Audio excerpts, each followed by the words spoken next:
Dans cette salle qui, pour l'espace d'un culte, sera la maison de Dieu, pas parce qu'elle a quelque chose de particulier, nous la louons, mais parce qu'ici, nous allons célébrer le Seigneur, nous allons penser à ce qu'il a fait pour nous, nous allons le remercier, nous allons lui rendre un culte. Et nous allons commencer par un chant, après quoi je reprendrai la parole.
À prendre place.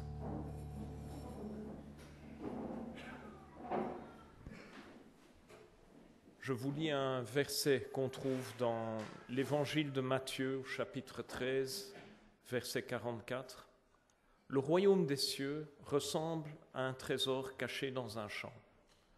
L'homme qui l'a trouvé le cache et dans sa joie, il va vendre tout ce qu'il possède et achète ce champ. Prions. Seigneur, je veux te prier pour ce culte. Ce culte est pour toi. Nous voulons te rendre un culte ce matin. L'espace de ce moment, nous sommes dans ta maison et nous tournons nos regards vers toi. Seigneur, tu vois les intentions de nos cœurs. Seigneur, accepte ce que nous voulons te donner ce matin. Accueille-le favorablement. Nous te demandons ta bénédiction sur tous ceux qui sont ici, ceux qui auraient voulu se rendre ici, mais n'ont pas pu le faire pour diverses raisons. Bénis-les aussi, Seigneur. Sois avec Claude ce matin qui apportera ta parole, soit avec les musiciens, avec les moniteurs qui s'occuperont des enfants tout à l'heure. Nous te le demandons au nom de Jésus. Amen.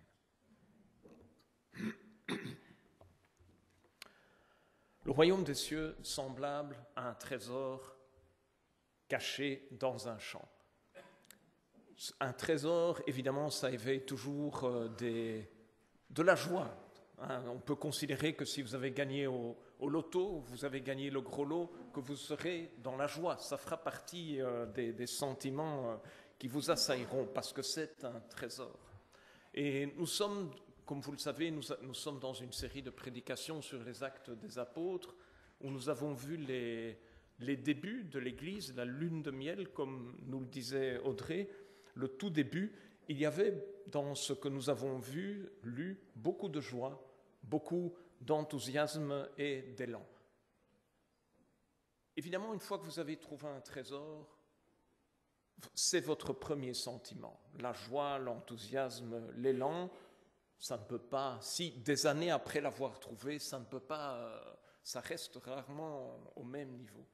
Mais on y pense, ça occupe nos pensées, on fait des projets sur base de ce trésor, il change notre vie. Je parle d'un trésor comme le gros lot. Ça change votre vie. Et on peut s'imaginer que même si la joie s'est transformée dans, par exemple, une profonde satisfaction, une paix, vu que l'avenir est assuré, qu'on y pense tout le temps. Ces pensées nous occupent, on a pris des mesures à cause de ce trésor, comme cet homme qui a vendu tout ce qu'il avait, il a acheté le champ pour sécuriser, pour conserver, mais je suis sûr qu'il n'en est pas resté là, c'est une parabole bien sûr, il a continué à y penser. Et c'est ça que je vous propose ce matin. Est-ce qu'on est conscient, même des années après avoir rencontré le Seigneur, est-ce qu'on est conscient du trésor que représente le royaume des cieux? Eh bien, je vous invite ce matin à passer un culte qui est centré sur la grande valeur, l'immense valeur de cette rencontre que nous avons eue, que nous pouvons avoir, si ce n'est pas encore le cas, avec Dieu, un Dieu qui nous a créés, qui nous aime et qui a payé un très grand prix pour nous réconcilier avec lui. Un trésor. Nous allons chanter 2 chants dans cet état d'esprit. Les enfants, on va les chanter debout. Les enfants pourront partir à la fin du premier chant. Après quoi, je donnerai la parole à Claude pour la prédication. Chantons.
terre fondra comme la neige, le soleil s'éteindra.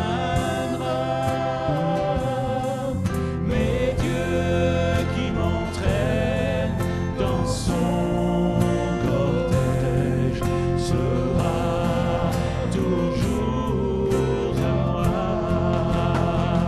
Il me libère, brise mes chaînes. Mon Dieu, mon Sauveur, paya le prix. Toujours nouvelle, sa bonté règne. Amour immense, grâce infinie. Il me libère, brise mes chaînes. Mon Dieu, mon Sauveur, paya le prix. Toujours nouvelle, sa bonté règne. Amour immense, grâce infinie. Voilà, les enfants, vous pouvez quitter.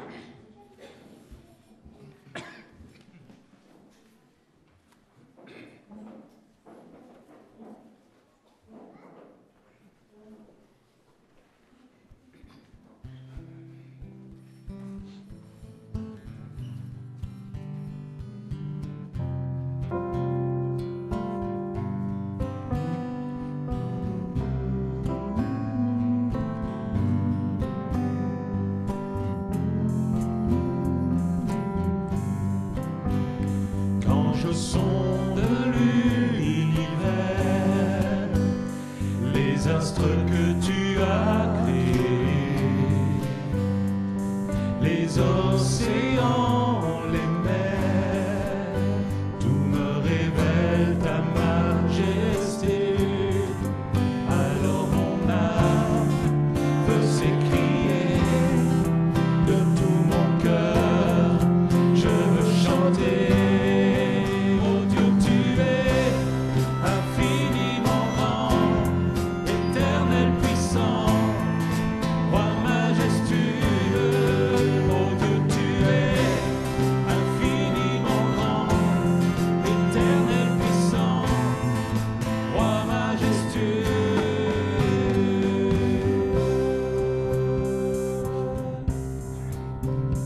Quand je songe que tu m'as fait, que tu t'es révélé à moi, que pour moi tu as tout créé, tout me révèle ta bonté.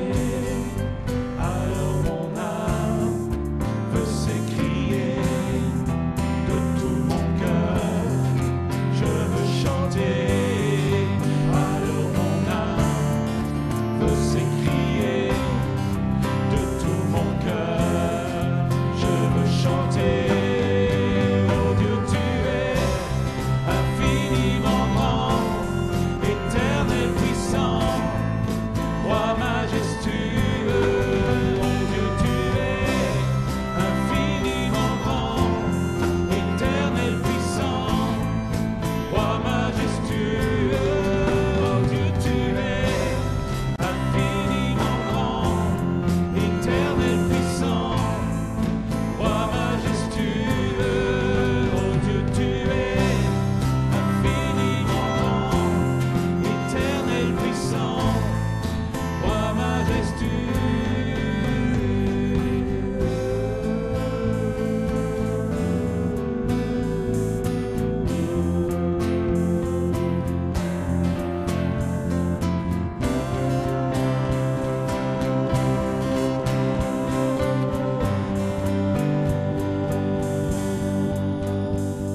vous asseoir. J'invite Claude à venir nous apporter la parole.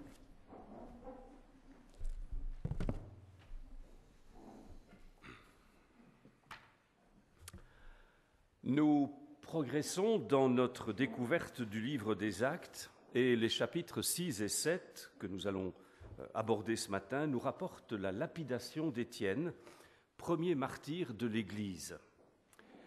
Si l'Évangile progresse rapidement, on avance des chiffres de plusieurs milliers de conversions, 3000 lors de la Pentecôte, l'opposition, elle aussi, se fait plus présente, l'hostilité manifestée par la classe religieuse qui a conduit à l'arrestation et à la mort de Jésus ne s'est pas calmée après l'élimination de celui-ci, bien au contraire.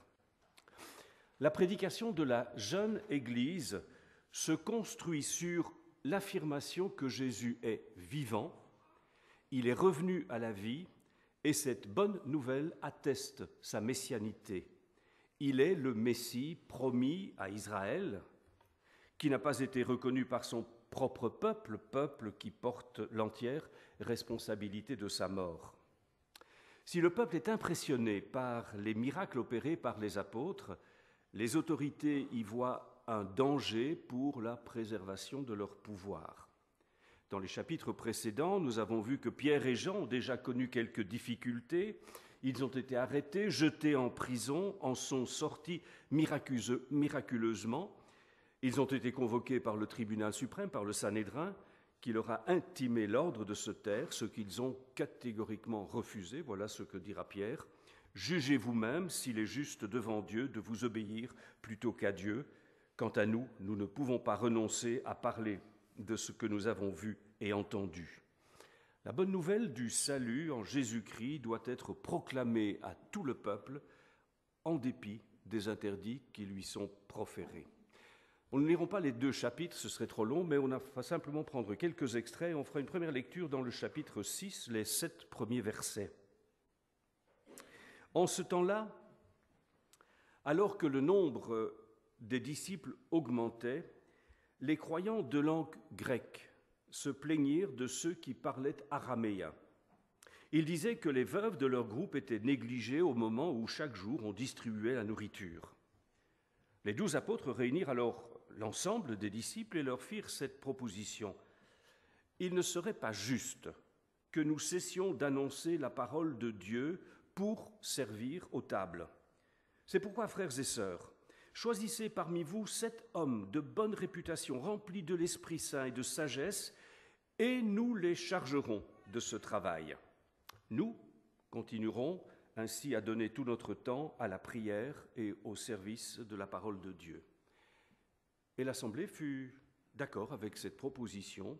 On choisit Étienne, un homme rempli de foi et d'Esprit Saint, ainsi que Philippe, Procore, Nicanor, Timon, Barménas, Nicolas d'Antioche, qui s'était autrefois converti à la religion juive. Puis on les présenta aux apôtres, qui prièrent et leur imposèrent les mains sur eux.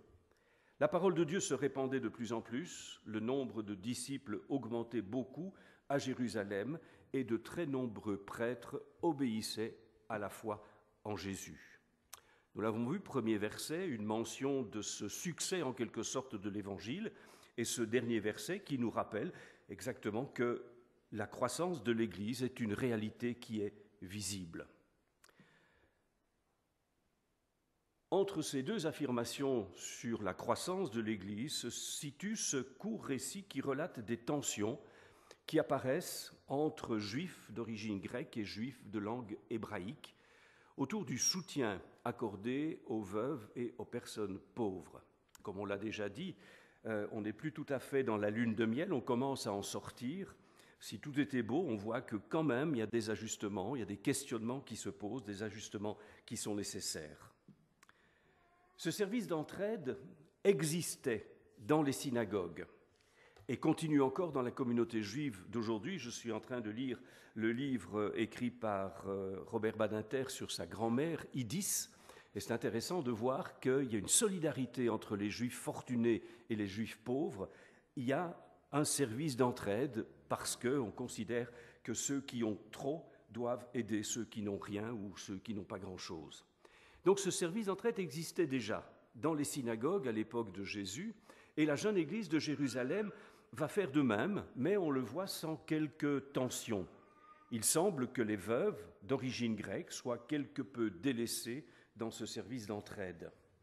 Et comme on ne veut pas déforcer le travail de proclamation de la parole qui incombe aux apôtres, on va rechercher des personnes ayant à la fois une conduite intègre et remplie de sagesse qui pourront décharger les apôtres de ces responsabilités matérielles.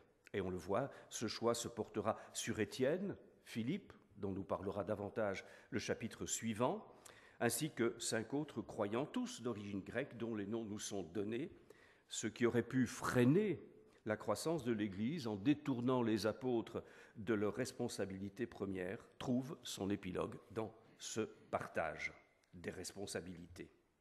La suite du récit se concentre sur Étienne.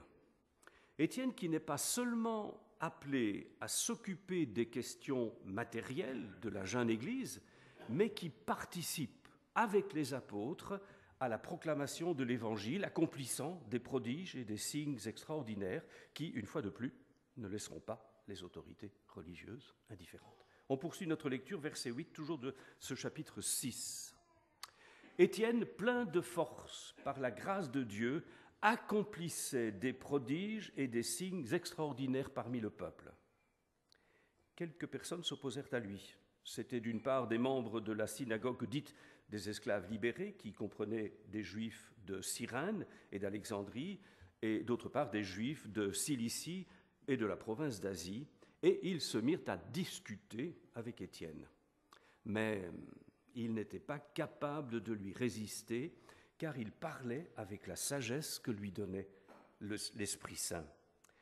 Ils incitèrent alors secrètement des gens à dire « Oh, nous l'avons entendu prononcer des paroles insultantes contre Moïse et contre Dieu. » Et ils excitèrent ainsi le peuple, les anciens et les spécialistes des Écritures, puis ils se jetèrent sur Étienne, le saisirent et le conduisirent de force devant le Conseil suprême, devant le Sanhédrin. Ils amenèrent aussi de faux témoins qui déclarèrent « Cet individu ne cesse pas de parler contre notre saint temple et contre la loi de Moïse. Nous l'avons entendu dire que ce Jésus de Nazareth détruira le temple et changera les coutumes que nous avons reçues de Moïse. » Tous ceux qui étaient assis dans la salle du conseil avaient les yeux fixés sur Étienne et ils virent que son visage était semblable à celui d'un ange. Étienne, nous l'avons dit, qui est un juif d'origine grecque, un détail qu'il faudra rappeler lorsqu'on abordera son discours, se trouve confronté à des juifs, eux aussi, d'origine grecque. Ce qui au départ s'apparente à un débat contradictoire tourne très vite à la confrontation, et c'est avec la sagesse que lui apporte l'Esprit Saint qu'Étienne répond à ses contradicteurs, selon la promesse d'ailleurs que Jésus avait faite à ses disciples dans l'évangile de Luc. Quand on vous conduira pour être jugé dans les synagogues ou devant les dirigeants ou les autorités, ne vous inquiétez pas de la manière dont vous vous défendrez ou de ce que vous aurez à dire, car l'Esprit Saint vous enseignera à ce moment-là ce que vous devez dire. Cette action mystérieuse de l'Esprit se retrouve dans les nombreux témoignages de croyants qui sont arrêtés et jugés pour leur foi. Il s'agit souvent de personnes sans grande instruction, mais qui se trouvent en quelque sorte investies d'une parole et d'une autorité qui déstabilisent leurs accusateurs. Leur Saint-Esprit leur donne les paroles de sagesse à opposer à leurs contradicteurs. À court d'arguments, ceux qui s'opposent à Étienne vont faire appel à de faux témoins qui l'accuseront de 2 crimes impardonnables.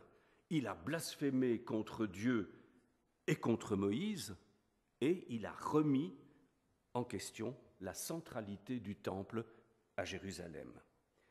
Des accusations qui ont déjà été prononcées quelque temps plus tôt à l'encontre de Jésus qui aurait prétendu détruire le temple et le rebâtir en 3 jours. On conduit de force Étienne devant le Sanhédrin, et c'est dans ce lieu que va se dérouler son procès. Tout indique qu'Étienne est parfaitement lucide sur l'issue de celui-ci, tout comme Navalny l'était lors de ses différents procès. Une grâce particulière va lui être accordée, que le récit indique de manière quelque peu étrange. Son visage était semblable à celui d'un ange. Au plus intime de lui-même, Étienne prend conscience que ce qu'il vit l'identifie en quelque sorte à Jésus dans l'injustice de son procès, de sa condamnation et de sa mort. C'est sans agressivité et avec respect pour ses accusateurs que Étienne va prendre la parole. Mes frères, mes pères. On ne peut pas être plus diplomate en disant cela. Un discours magistral dont nous n'indiquerons que quelques traits dominants par manque de temps. Un discours qui propose un survol de l'histoire d'Israël depuis l'appel d'Abraham jusqu'à la dédicace du temple de Salomon et qu'il conclura par une parole prononcée par Ésaïe ou prononcée par le Seigneur et qui se retrouve dans le dernier chapitre du livre d'Ésaïe, parole prononcée au retour de l'exil. On l'a mentionné, et c'est important de le répéter, Étienne est d'origine grecque. Et toute sa plaidoirie dans ce chapitre 7, toute sa plaidoirie va se construire sur une remise en question de la centralité du temple de Jérusalem. Depuis Abraham, le peuple a vécu et marché dans la proximité de Dieu sans la présence d'un temple, alors qu'à l'époque de Jésus, le temple est devenu pratiquement le lieu exclusif de la présence de Dieu. Le peuple juif est un peuple nomade que Dieu va accompagner au désert et lors de la conquête du pays. Et si sa présence se matérialise par une tente, celle-ci n'est pas faite en dur, puisque c'est une tente qui est mobile et qui est déplacée de lieu en lieu, rappelant cette mobilité de Dieu en quelque sorte qui accompagne son peuple. C'est Salomon. C'est Salomon qui décidera de construire une maison, un lieu fixe où la présence de Dieu sera manifestée. Mais quand on voit le récit de la dédicace du temple par Salomon, Salomon n'est pas dupe. Il sait que Dieu est trop grand pour être enfermé dans les quatre murs d'un temple, et il le dira très clairement lors de la dédicace du temple. Et dans son discours, Étienne va en quelque sorte conclure celui-ci par une citation qui est tirée du dernier chapitre du livre d'Ésaïe. Des paroles qui sont prononcées alors que le peuple, au retour de l'exil, se pose la question de la reconstruction ou de la non-reconstruction du temple qui a été détruit par les Assyriens. Faut-il reconstruire le temple dont il ne reste que quelques pierres ? Et voici ce que Dieu lui-même déclare, dernier chapitre, Ésaïe 66, « Le ciel est mon trône, et la terre est un escabeau pour mes pieds. Quel genre de maison voudriez-vous me bâtir ? En quel endroit pourrais-je m'installer ? N'ai-je pas fait tout cela de mes mains ?» Et dans son commentaire du livre des Actes, Antoine Louise dit « En citant Ésaïe, Étienne poursuit sa relecture de l'histoire d'Israël dans la perspective d'une théologie de l'exil en opposition à la terre et au temple. » Nous sommes au cœur de la théologie des deux temples dont nous parlait Ariane la semaine dernière. Il y a le temple fait de main d'homme à Jérusalem, et puis il y a le temple, cette habitation de Dieu en chacun d'entre nous, qui fait de chacun de nous un temple. On pourrait dire qu'Étienne reprend ces paroles prononcées par Jésus à la femme samaritaine. « Ce n'est ni sur cette montagne ni à Jérusalem que vous adorerez le Père, mais en esprit et en vérité. » Parole aussi qui condamne en quelque sorte la centralité du temple de Jérusalem. Après avoir prononcé ces paroles, si on poursuit la lecture du chapitre 7, Étienne devient plus amer, plus violent, en les traitant d'incirconcis de cœur, d'idolâtres, s'opposant toujours à l'Esprit Saint, construisant des tombeaux pour y mettre les prophètes qu'ils ont préalablement tués, et couronnant le tout, ils ont tué le seul juste. En disant cela, Étienne signe son arrêt de mort. On reprend la lecture au chapitre 8.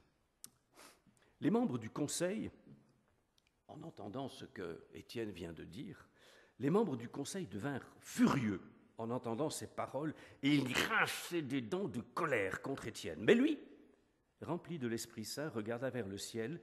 Il vit la gloire de Dieu et Jésus debout à la droite de Dieu.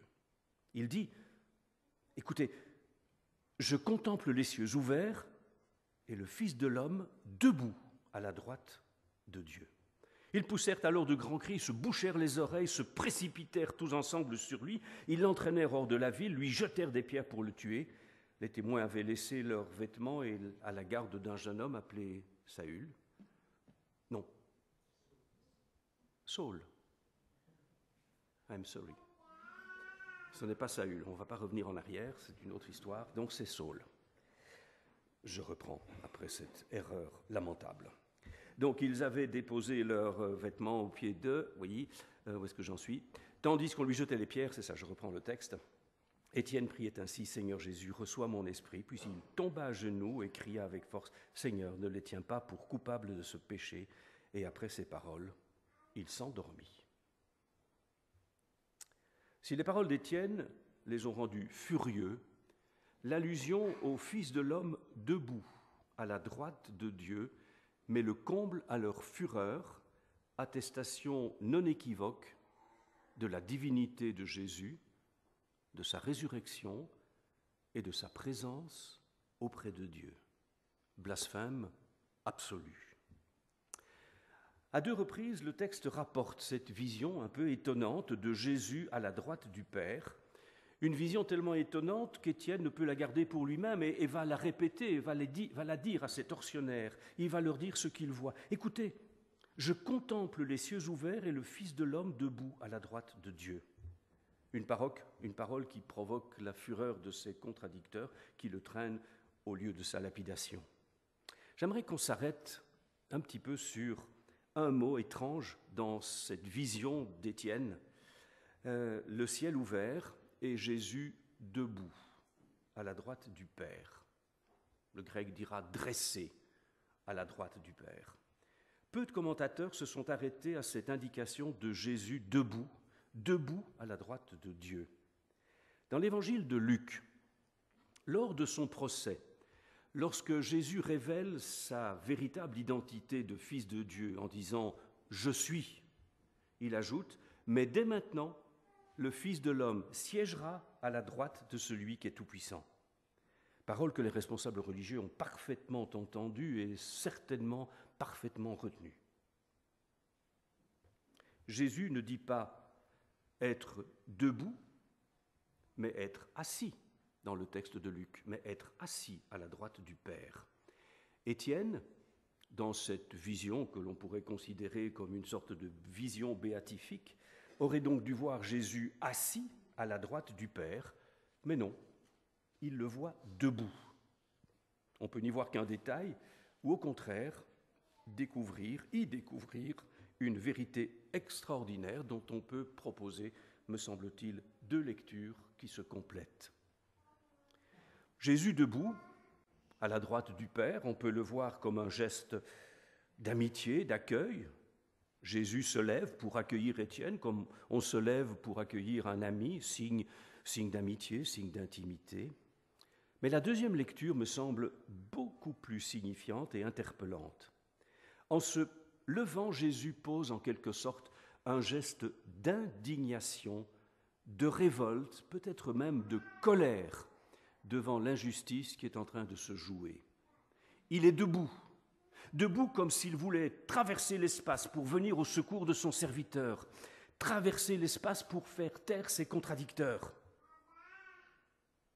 Peut-on dire que Jésus est debout chaque fois qu'un homme est injustement condamné?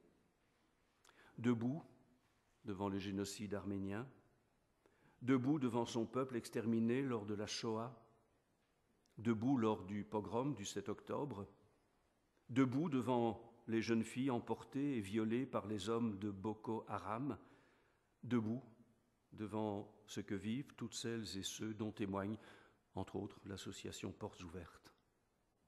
Personnellement, je le crois.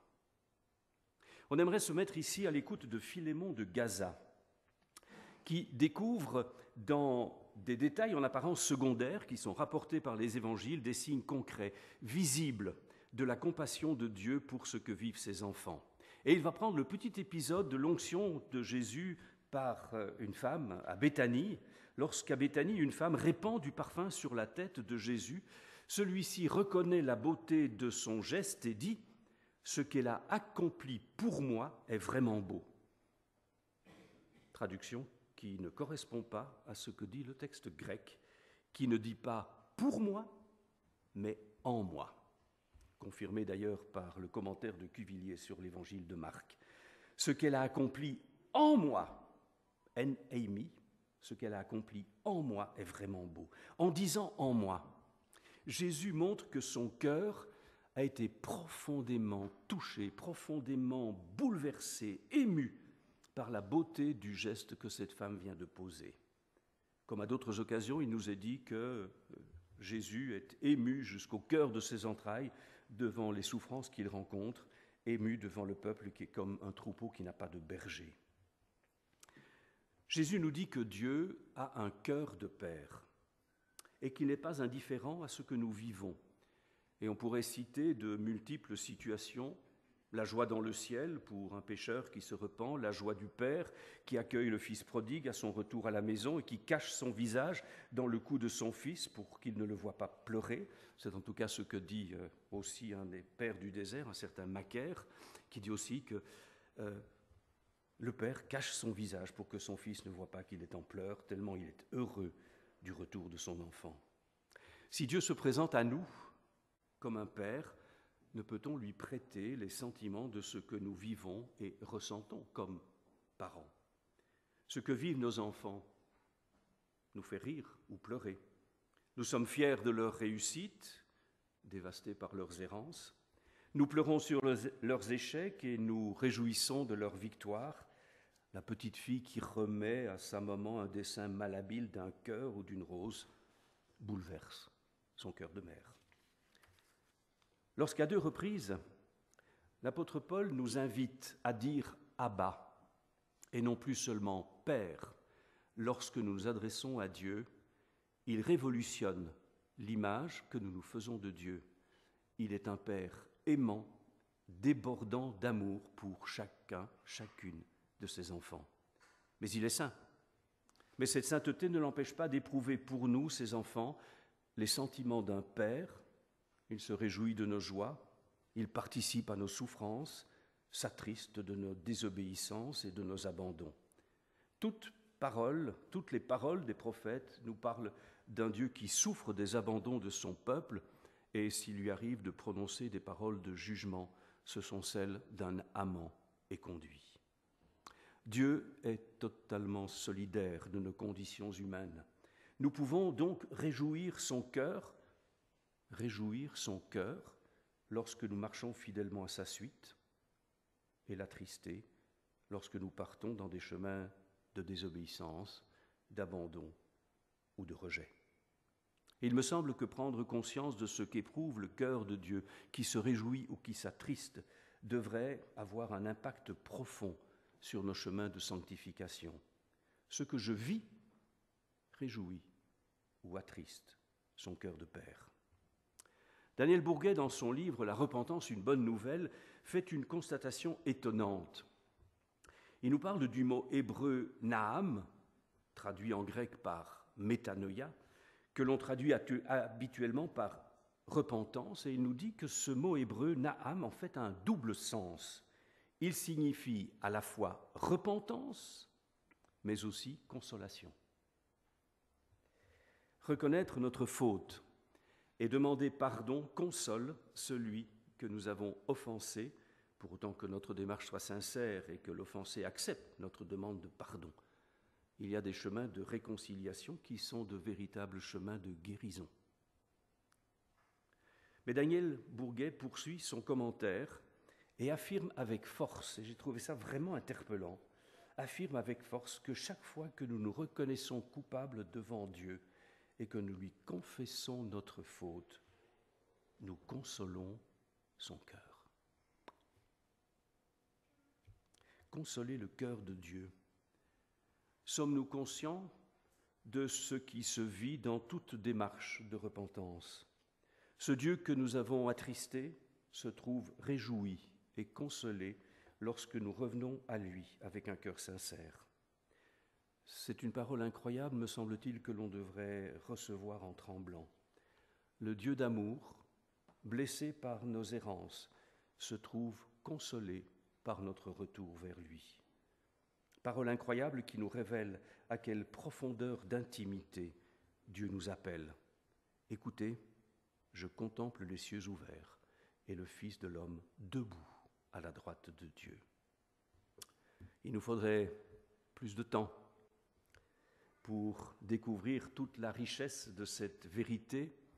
Si Jésus s'est levé devant le martyre d'Étienne, nous pouvons être assurés de son regard et de sa compassion au cœur de tout ce qui fait la trame de nos vies. Amen.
Merci Claude.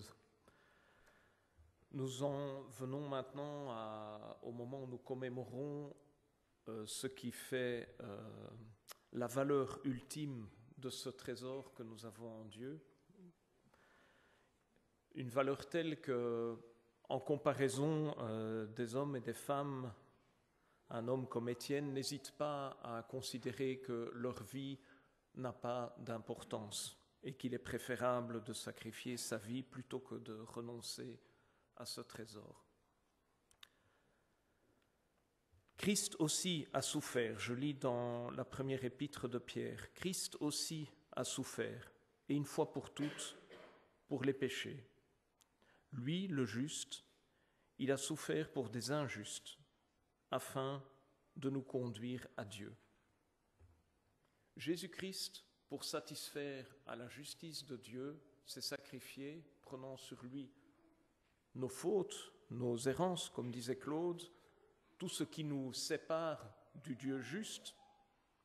Il a pris ça sur lui à la croix et il était pleinement conscient de cela lorsqu'il a pris son dernier repas avec ses disciples. Et au moment de distribuer le pain, il leur a dit « Ceci est mon corps qui est donné pour vous ». Au moment de faire passer la coupe de vin, il a dit « Cette coupe est la nouvelle alliance en mon sang qui est versée pour vous ». Et puis il a conclu en disant faites ceci en mémoire de moi. Et c'est ce que nous faisons maintenant. Nous prenons le pain et le vin qui symbolisent ce sacrifice de Jésus et qui en même temps sont une commémoration et l'obéissance à un commandement qu'il nous a donné. Faites ceci en mémoire de moi pour vous souvenir de ce que j'ai fait pour vous. J'invite ceux qui sont désignés à distribuer le pain et le vin et nous allons commencer la distribution par un chant. Après ce chant, sentez-vous libre de prier à haute voix ou en silence. Je clôturerai le moment du repas du Seigneur par une prière. Donc quand vous m'entendez prier, cela clôturera le moment.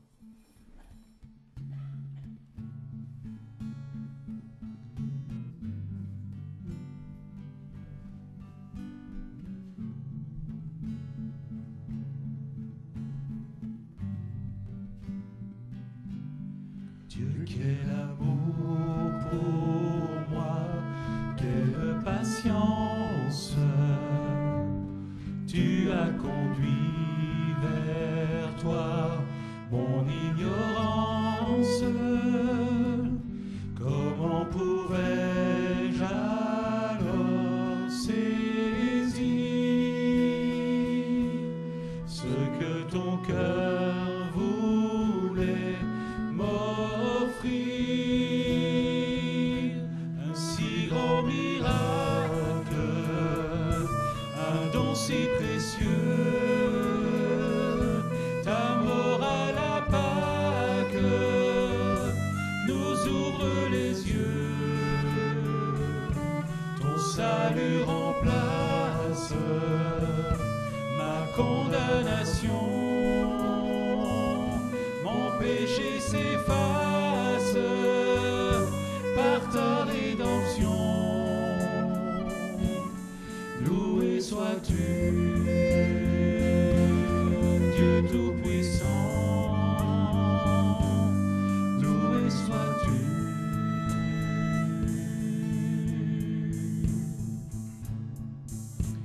Ce don si merveilleux, comment le vivre sans le répandre à ceux que tu veux suivre sur les chemins où ils s'égarent,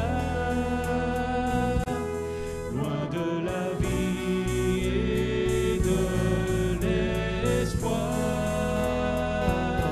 Un si grand miracle, un don si précieux, ta mort à la Pâque nous ouvre les yeux,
Seigneur, je te remercie parce que tu n'as pas seulement fait tout ce dont nous avons parlé ce matin, pour lequel nous t'avons loué, remercié, célébré, mais tu es venu nous chercher, tu es venu ouvrir nos yeux, tu nous as appelés par notre nom pour que nous venions. Tu as fait tout cela à un moment où nous ne pensions pas à toi, nous ne réalisions pas, nous étions loin de tout ça, et c'est toi qui es venu nous chercher. Merci pour cela aussi, Seigneur, que tu as pris cette peine, que ton amour a été jusque-là. Tu es venu nous chercher. Tu nous as aimés le premier. Amen. Je vais maintenant inviter Pierre à faire les annonces.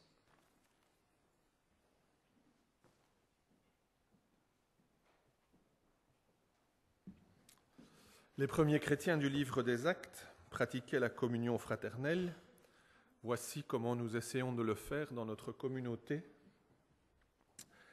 Tout d'abord, nous nous voyons également en semaine dans des groupes de maisons. J'avoue que je me suis peu renseigné, mais je pense que cette semaine, il doit y avoir Oderghem jeudi, et je devine qu'il y a le PEP Astérix, à quel endroit ? À Rosières, dans l'entité de Rixensart. Y a-t-il d'autres PEP ? Je ne pense pas. Ce mois-ci, 3 dates à retenir.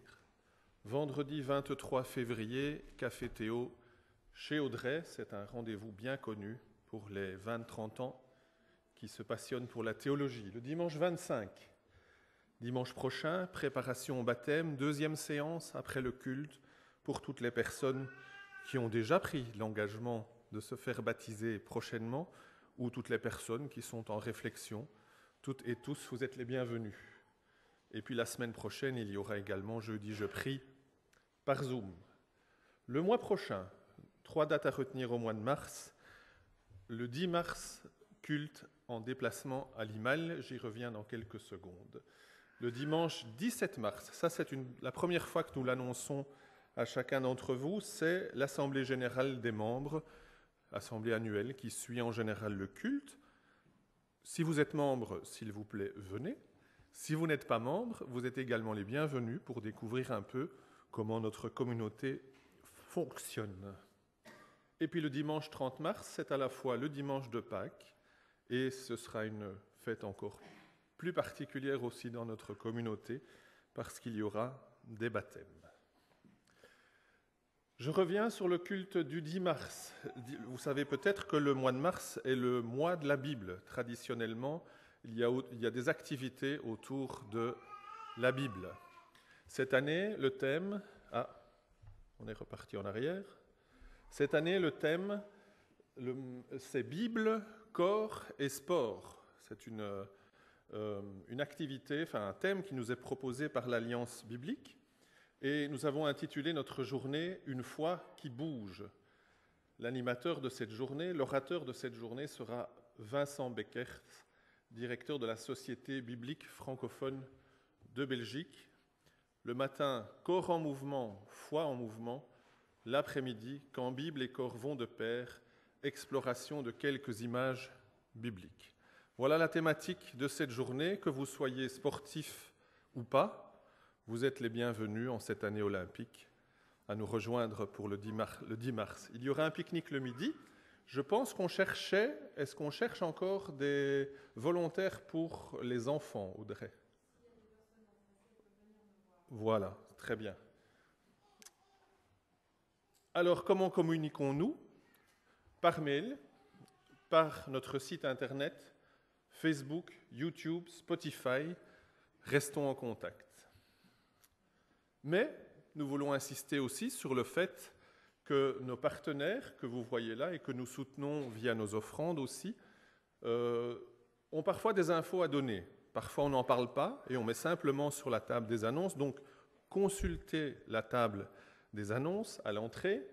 Et aujourd'hui, 2 petites actualités. Tout d'abord, une petite actualité du sel. Je voulais vous rappeler que nous continuons le parrainage d'enfants.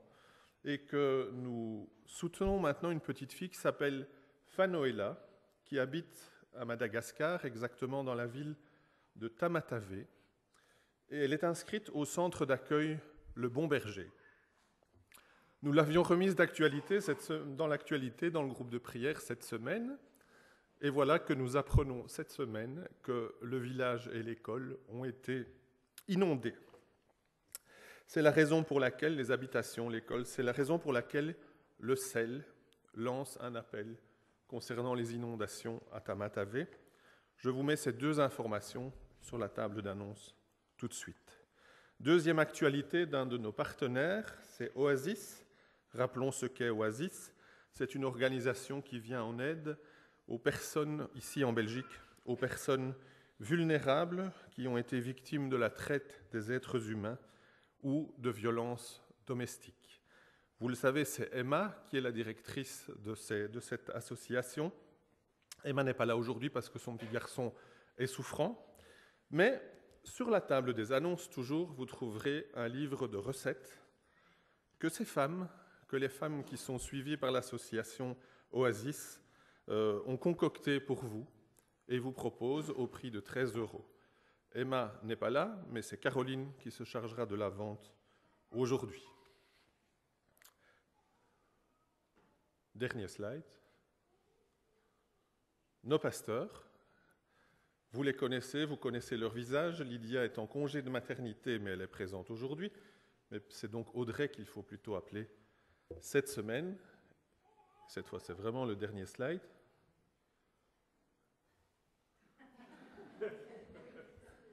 Voilà. Bon dimanche, la communion fraternelle, c'est aussi un café. Le bar sera ouvert dans quelques instants. Bon dimanche. Voilà, nous allons chanter un dernier chant pour clôturer ce culte. Je vous invite à vous lever. Et pendant ce chant, nous allons faire passer les paniers. Donc j'invite aussi ceux qui ont été désignés à faire circuler les paniers pour recueillir vos offrandes.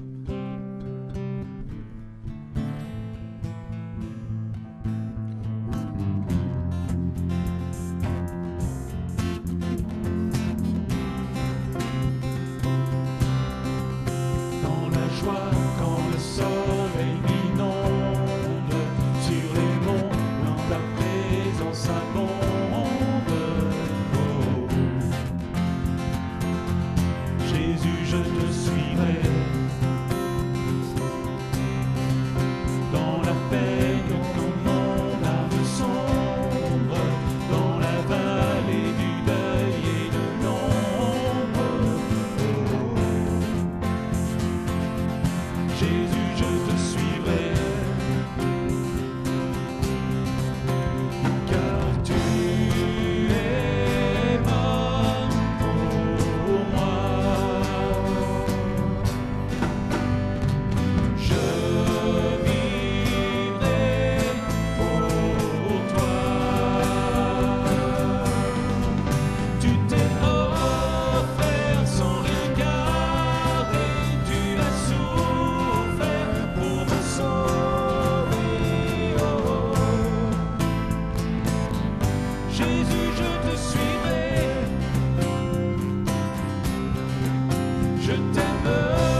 Bon dimanche. C'est un peu brutal. Il faut qu'on trouve quelque chose. Ça va? Avec plaisir. C'était un peu vite.